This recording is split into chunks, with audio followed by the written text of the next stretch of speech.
Hi, my name is Adrienne Oliver. I'm with Remax Universal, coming to you today to give you some statistics. Those of you that know me know I love math and I love statistics, so I like to talk about topics based on facts and statistics. I don't mind a good conversation. I like to talk about certain subjects in a logical, more focused, mathematical manner. So this is one of the ones I wanted to talk about that way. So as many of you know, it is Pride Month, and I wanted to just talk to you about this particular group of people and their role in real estate and what that means. I do live in Houston, and Houston has one of the largest LGBTQ populations in the United States. So this segment of the population is one that I have served and will continue to serve. I wanted to kind of talk to you about their needs and kind of the things that I know about them as it pertains to real estate.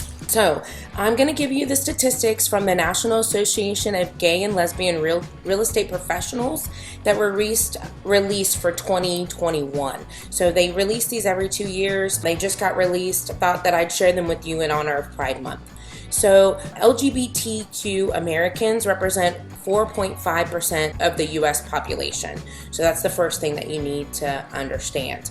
49% is the home ownership rate among LGBTQ Americans, where 65% is the average of the general population. So they own homes a little bit less than those in the general population, so a little bit less. 64% of LGBTQ people with children are homeowners. Again, you see this with the general population as well. You usually have a higher percentage of people that own homes when they have children, regardless of their gender identity. So if you look at their population of renters who would like to own homes, lesbians are 74%, gay men are 73%, bisexuals are 68%, and gender expansive are 66%. So you can see that even though 49% of them only own home, a lot of them desire to own home. So almost like 3/4 of them desire to own homes. So 72% of the surveyed real estate professionals reported that there's concerns about being welcomed into a new community that were impacting the lower homeownership rate for the LGBTQ community. That's up from 64% the year before. So this is kind of a growing concern that we're seeing instead of what I feel like should be happening, which is it should be less of a concern, right? As a nation, as a people, as a humanity, we should be more inclusive, not less inclusive, right? So if you look at the top reasons that the LGBT renters want to become homeowners, 70% is stop paying rent to someone else. 54% is freedom and control to decorate my own personal space. 53% is a financial investment for my future. And 50% is to provide my life and my family more stability. Again, these are not severely different than the rest of the population, right? Most of the reason people want to own homes is to stop paying rent. Okay, so loan approval rates for same-sex couples were 3 to 8% lower than for heterosexual couples. So a couple that's married, financially stable, they want to own a home. It's lower in the LGBTQ population.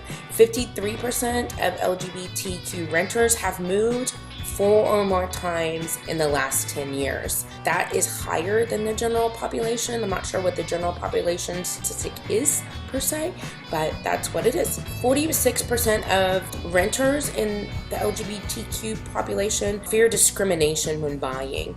So when I work with sellers or landlords, I have to try to get them, most of them are great, right?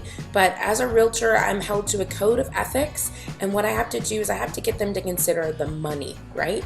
Because I always say that I don't discriminate unless you don't have green money, and then I discriminate against you because that's what we do in real estate, right? It's a transaction. It's basically the movement of money for assets. So, but they fear this. This is a real fear of theirs. I know I recently had several transactions with this, and again, it's not a big deal. I wish I could tell more of this community the fact that I can get these accepted. I will make sure they're not discriminated against. I want to be an advocate for you. 13% of this population actually experiences the discrimination that they're worried about.